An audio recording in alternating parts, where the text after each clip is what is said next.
এই যে লাইনটা দেখছেন এটা হচ্ছে ফিশোলিক কোম্পানির একটি লাইন, 12X লাইন।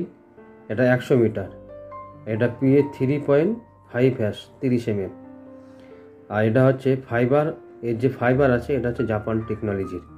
খুবই সুন্দর একটি লাইন। এটা ফিশোলিক কোম্পানির। এটা হচ্ছে মাল্টি কালার, দেখেন 3-4টে কালার আছে। এক একটা কালার হয়তো আপনার 10 থেকে 15 মিটার করে আছে, খুব সুন্দর। আর এই ফিশোলিকের লাইন কিন্তু এখন বেশ মার্কেটে ভালো চলছে। এর 30 mm হওয়ার সত্ত্বেও এর গেজটা দেখেন কতটা পাতলা, PA লাইনের মতন, কিছুটা PA লাইনের মতো।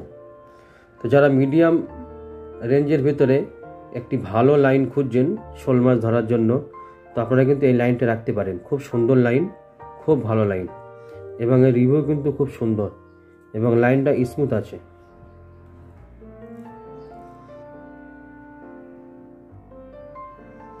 লাইনের থিকনেসটা দেখেন কত সুন্দর থিকনেস। 30 mm হওয়া সত্ত্বেও কিন্তু লাইনের থিকনেসটা অনেকটাই পাতলা। তো যারা শোল মাছের জন্য এই লাইন নিতে চান, বিশেষ করে বেডকাস্টিং রিলে ব্যবহার করবেন, তো আপনারা 28 mm আর 30 mm এই দুটো সাইজ কিন্তু খুব বেস্ট সাইজ, খুব সুন্দর সাইজ। 28 থেকে 30 mm। 26 mm নিতে পারেন, 26 mmটা একটু পাতলা হয়ে যাবে। তবে 28 আর 30 এই ফিশোলিকের লাইন একদম পারফেক্ট সাইজ।